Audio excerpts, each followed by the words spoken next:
Hi everyone, my name is Annemarie and I'm going to be giving you guys a snapshot of my science journey. I'm a fifth year PhD student in the Brandeis Physics Department and I work on biophysics research. So I'm originally from the outside of the Philadelphia area, and since this video is being taken right after the Super Bowl, go Birds. In high school, I wasn't the biggest science person. I found out that I was good at math, which then made me good at physics. And I realized that physics would kind of get me into schools that were a little bit more out of my reach. So I applied to schools with a physics major.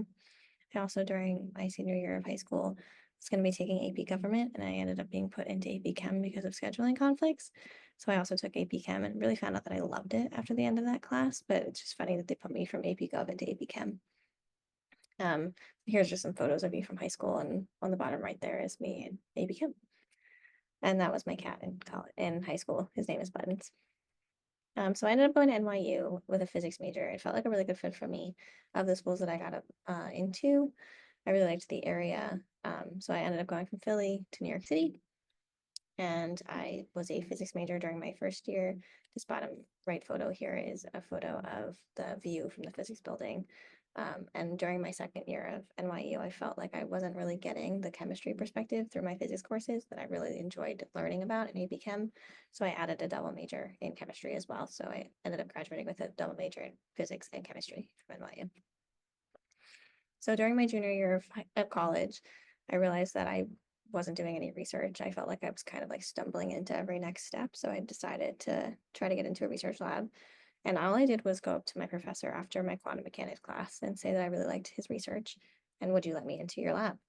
And that was David Greer, who is a professor at NYU doing optics research. And so he does a lot of really cool stuff with optics and lights and lasers, which if you want to look into that, it's really cool. I would definitely Google him. But I didn't do any of that. He wanted to start to apply all those concepts that he had learned to acoustic physics, which was just doing the same thing with sound waves rather than light waves. So what I did was I built a camera for sound fields with him. And so these two things at the top here are kind of like little robotic pieces. And what they can do is they can move like a notch to the right, a notch to the left on each of them independently. And so we attached a microphone to them. And by moving these in certain ways, we can make a grid of the microphone. So basically what this does is it just maps out a sound field, taking in information in that microphone. And so that's really cool. And so what I did was I built this thing from the ground up. I coded all the pieces and kind of put everything together. And then I handed it off to another set of undergrads who used it, to kind of recapitulate an image of a water bottle. And so this is on the left here is a water bottle photo, like with an actual camera. This is the speaker here, and this is our microphone. And this over here is the recreated image using the sound waves from this camera. So really cool stuff, very optical physics. But this was all of my junior year of college. And then I moved to my senior year where I realized I had absolutely no idea what I wanted to do after graduation. And so I felt like I had two options, which isn't true, but that's what kind of how I felt, was that I had two options, was to go to grad school or was to go into industry. With grad school, I was feeling academic burnt out. The idea of doing another problem set was kind of terrifying to me. I had two majors, and so I didn't know which one I would choose. And it was a 5 to 6 year commitment, which, if you're not really sure, is a lot of time to commit to something.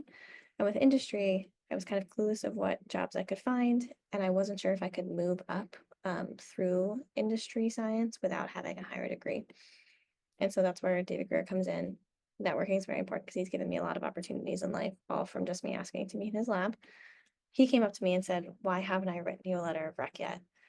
So I explained everything I just said on this slide. And he said, "Okay, let me help you find an internship in industry for your senior year, and we'll work from there and figure out what you want to do." And so I ended up working at a company called Spherics, which he set me up with 3 or 4 interviews, and I ended up going with Spherics, which happens to be a company that he's on the board of. But he gave me lots of other options as well. And so Spherics is a very small company. You can see this is about 10, 15 people, and this is including multiple interns. So the amount of full-time employees that we had at the time was 8 when I joined. And this down here is me with some interns that I was also training.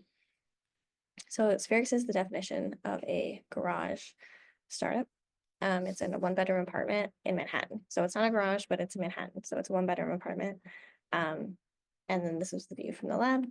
So the living room of the apartment was where all our software engineers were, and the bedroom of the apartment was where our lab was.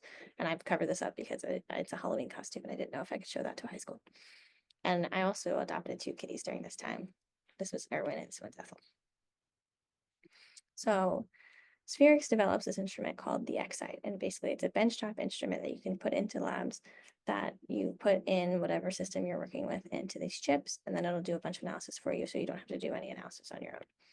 And so what it does is you put in particle systems, so think like beads or like different emulsions and things like that.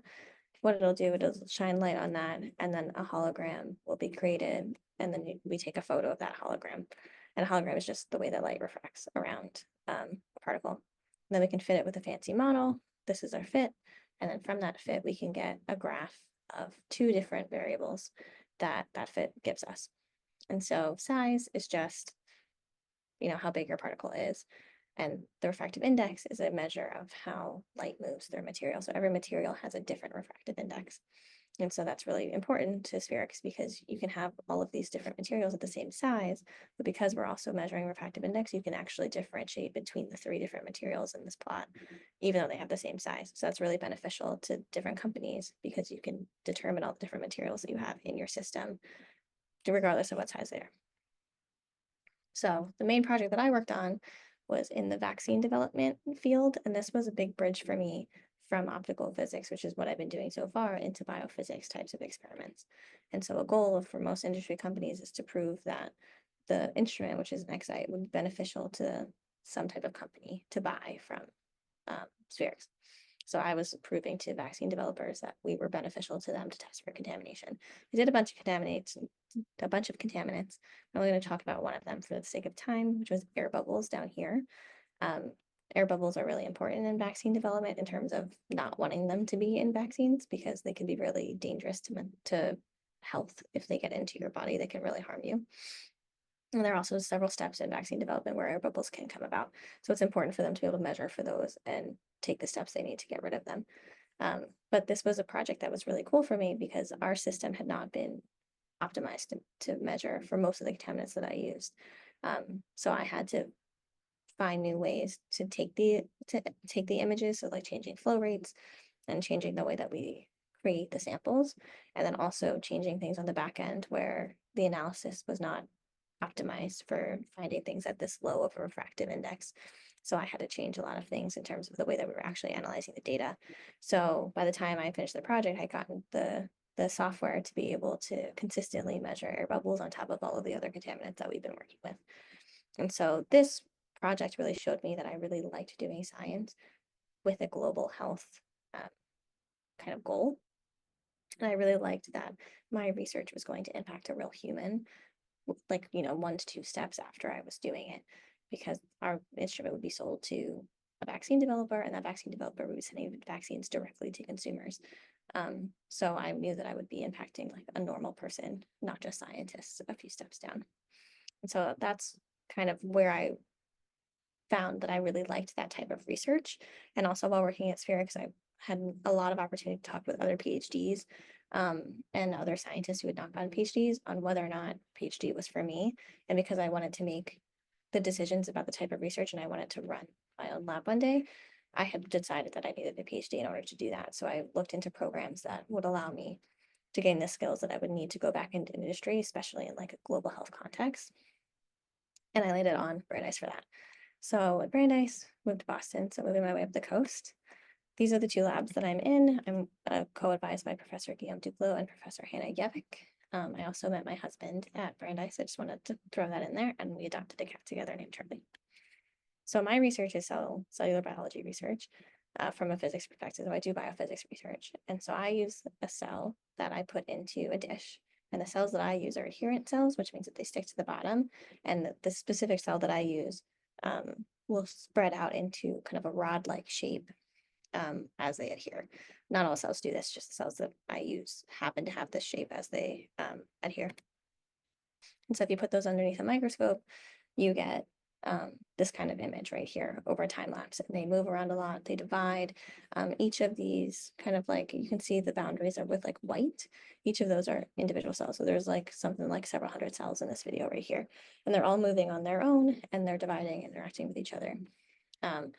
But with a physicist's eye, something you kind of notice is that there's certain like localized alignment. So around here, there's a lot of alignment in one direction, which is along this direction. You see some alignment over here in this direction, some over here in this direction. And as physicists, we care a lot about organization. So we're taking this biological system and applying physics questions to it.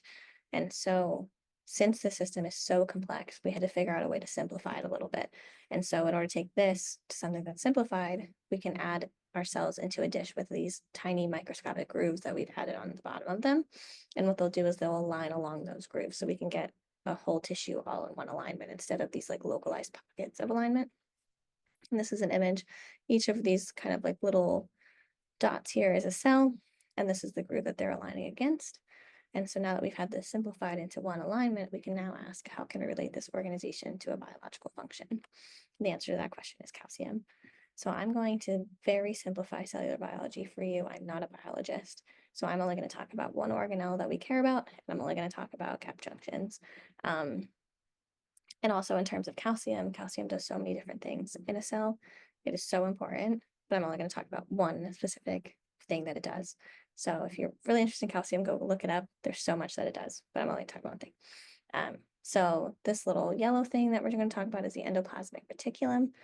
For us, it's just a calcium storage locker. It does a lot more, but for us, it's just a calcium storage locker. And then gap junctions, which are a tunnel between two different cells. So molecules can move between gap junctions to get from cell 1 to cell 2. So let's imagine that we damage our cell on one side of it. The cell's response to that is to release messenger molecules into the cell. And those messenger molecules can then move through the cell to the endoplasmic reticulum, it's calcium storage locker, and release calcium, or these smiley faces are calcium. And now that we have calcium in this cell, these messenger molecules can then go through these gap junctions into cell 2, bind to the next endoplasmic reticulum, release more calcium, so on and so forth, go into the next one, release more calcium. So over time, you're getting calcium, move, calcium, move, calcium. And so this is really cool. You get these kind of waves of calcium across your tissue. But as experimentalists, we need some way to visualize this and to see it in our microscopes. So we can add in a dye that binds to all the calcium that fluoresces that we can actually take images of. So the next video I'm going to show you is us taking images of that. This is in a microscope. All of the calcium, all this light, the brightness that you're seeing is the calcium dye. And as we scratch, which the way that I've scratched these tissues is I just take a sewing needle that I had in my sewing kit at home and scratch down my plate. And then this is the resulting calcium wave that happens. And so what calcium wave is doing is it's telling cells down the line that there's a wound that we need to now respond to. And each of these little dots here is its own cell. So this is a big cell tissue of hundreds of cells that are all responding to this one wound. And now the question that we want to ask ourselves is, does the angle that you scratch this tissue impact the speed? So if I scratch like this, or like this, or like this, does that change the way that the speed of the calcium wave moves? So I'm going to show you two different videos that are a little bit close up. These are two of the angles that we scratched at. This one is a 0-degree angle where the scratch is along this left side and the wave is moving from left to right here along the short axis of the cell. Versus down here is a 90-degree scratch where we're scratching on the bottom here and the wave is moving from the bottom to the top along the long axis of the cell. And I'm going to show you the plot now where we have the speed versus the angle. And as you can see by this plot, the speed does matter. So the waves that are along the short axis of the cell, which is up here, which is at 0 degrees, which is this data point, are faster than the ones over here at 90 degrees, which is this video. And so what does that tell us? It tells us that there is some biological relevance to calcium waves over depending on the alignment of the tissue, which is really cool. That alignment of your tissue is impacting the way that information is being transferred across cell tissues from wounding. And there's other ways that calcium waves happen as well. And so the next step of this project would be about kind of the why, like why is this happening? Why is it relevant? But I'm not going to talk about that today for sake of time, but we have worked on that as well throughout the rest of my PhD. So if you're interested in that, you can also email me about that. And so now I'm going to do a quick little thing about my future. So my graduation is coming up. So what I want to do is go back into industry, hopefully into women's health fields. Again, going back to my time at Spherix, I really like research that has a global health impact. And so my calcium research has a global health impact because wound healing is very important in terms of human health and the way that your body is responding to that wounding and the way that it's communicating to other parts of your body are really relevant in terms of global health. But I'm really interested in women's health fields. I'm just going to highlight a company here that I've looked into, which is called Fem Therapeutics. And what they do is they 3D print prosthetics that aid in pelvic floor disorders. And so they can model each woman's specific anatomy and then make a prosthetic that is unique to them. And they've been really helpful in preventing a lot of pelvic floor pain and bad consequences of these pelvic floor disorders for these women. So that's a kind of a company that I'd be really interested in working in, where I'm applying the type of skills that I've learned through my time in science to problems that are really relevant to women. Yeah, and then I'm just gonna end with a thank you and show you my 3 cats right now. This is Erwin and Ethel, the 2 that I got when I was at Spherix, and then Charlie. So thank you. If you have any questions, feel free to email me.